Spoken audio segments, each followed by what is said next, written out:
ceramah singkat penuh faedah. Bismillahirrahmanirrahim. Assalamualaikum warahmatullahi wabarakatuh. Alhamdulillah, salatu wassalamu ala rasulillah wa ala alihi wa sahbihi wa man ittaba hudah wa la hawla wa la quwwata illa billah, amma ba'd. Jamaah kaum muslimin, jamaah kaum muslimah yang semoga senantiasa dirahmati dan diberkahi oleh Allah Subhanahu wa taala. Ada satu sumpah dalam Al-Qur'an yang Allah Subhanahu wa taala bersumpah sampai 11 kali. Baru menyebutkan ucapan setelahnya. Dan semua sumpah dalam Al-Qur'an itu mengandung dua makna. Makna yang pertama, makhluk yang dijadikan Allah sebagai sumpah itu makhluk yang agung. Yang kedua, yang dibicarakan oleh Allah setelah sumpah itu perkara yang sangat agung.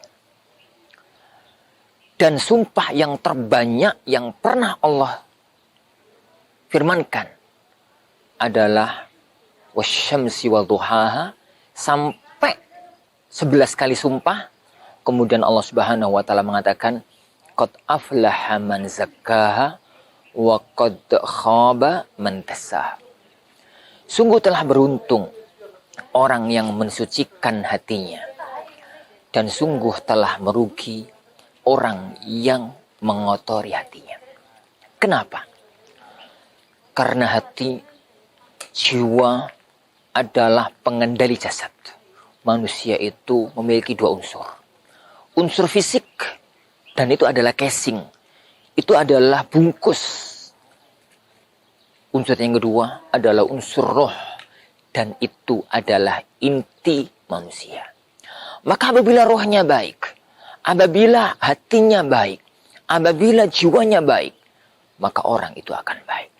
Apabila rohnya jelek, hatinya jelek, jiwanya jelek, maka orang itu akan menjadi jelek.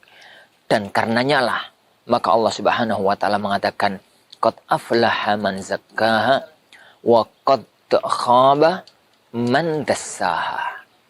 Rasulullah sallallahu alaihi wa alihi wasallam pernah menyebutkan dalam hadisnya yang suci, yang agung, ala inna fil jasadi mudghah idza salahat salahal jasadu kulluh wa idza fasadat fasadal jasadu kulluh ala wahyal qalb. Apabila bagus, ketahuilah bahwasanya di dalam hati ada segumpal daging. Dalam tubuh manusia itu ada segumpal daging. Apabila dagingnya itu bagus, maka yang lainnya ikut-ikutan bagus. Apabila yang itu jelek, maka yang lainnya ikut-ikutan jelek. Ketahuilah bahwasanya itu adalah kalbu. Itu adalah jiwa. Itu adalah hati manusia. Makanya cermatilah masalah yang satu ini. Cermati masalah yang satu ini. Bersihkan jiwa dari segala kotoran dan noda.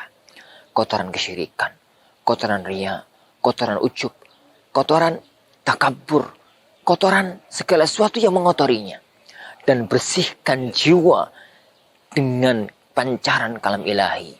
Karena itu adalah salah satu unsur utama tugas kerasulan. Perhatikan semua ayat yang berbicara tentang diutusnya Rasulullah Sallallahu Alaihi Wasallam, maka Allah akan mengatakan wa yuzakkihim, dan Rasul itu akan mensucikan mereka, memperbaiki fisik, memperbaiki penampilan, memperbaiki bentuk luar, itu penting. Tapi yang jauh lebih penting adalah merubah hati, menata hati. Merubah fisik bisa dilakukan dalam sekejap. Orang yang baru ngaji, orang yang kenal hidayah, orang yang baru mengenal kebenaran, dalam sehari berubah penampilan sangat mungkin. Sebulan langsung berubah fisik sangat mungkin. Tapi merubah hati itu butuh waktu yang lama. Butuh perjuangan. Butuh apa? Perhatikanlah Abu Bakar Siddiq radhiyallahu an, yang dikatakan oleh Rasulullah sallallahu alaihi wasallam, "Law wuzina imanu Abi Bakar fi kaffah, wudhi'a imanu Abi Bakar fi kaffah, wa wudhi'a imanu nasi fi kaffah, law jahi imanu Abi Bakar." Seandainya iman Abu Bakar itu diletakkan di satu timbangan, lalu iman yang lain, semua orang letakkan dalam satu timbangan yang lain, mesti akan lebih berat timbangannya Abu Bakar. Kenapa? Dengan amal? Tidak. Satu-satunya dengan amal? Tidak. Tapi yang lebih daripada itu adalah dengan kesucian hati. Abdullah bin Mas'ud tatkala menyebutkan kenapa Allah memilih Muhammad jadi nabinya. Kenapa Allah memilih para sahabat jadi pembela-pembela nabinya. Yang langsung berdakwah bersama beliau SAW. Bukan karena fisik. Bukan karena apa. Tapi karena kesucian hatinya. Kata Abdullah bin Mas'ud radhiyallahu anhu mengatakan, Innallaha nadhara ila qulubil ibad. Fawajada anna qalba Muhammadin khaira qulubil ibad. Allah subhanahu wa ta'ala melihat kepada hati semua manusia. Semua hamba. Dan Allah mendapatkan bahwa hati Muhammad adalah hati yang terbaik. Maka Allah istafahu li nafsihi wa ikhtarahu li risalatih. Allah memilih Muhammad itu untuk dirinya dan menjadikan sebagai seorang rasul. Setelah itu beliau radhiyallahu anhu mengatakan, wa innallaha yanzuru ila qulubil ibad ba'da qalbi Muhammad. Dan Allah memilih melihat kepada hati semua manusia setelah hatinya Muhammad. Fawajada qulub ashabihi khaira qulubil ibad.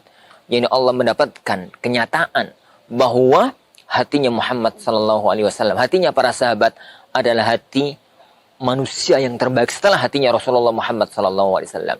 Maka mereka pun dipilih oleh Allah untuk menjadi wuzara nabiyihi, yakni para pembela-pembela dakwahnya beliau sallallahu alaihi wasallam, yang siapapun menjadi sahabatnya Rasulullah adalah orang yang sangat mulia, orang yang sangat mulia di sisi Allah Subhanahu wa taala. Maka camkanlah ini, tazkiyatun nufus, kesucian hati, kesucian hati, kesucian hati.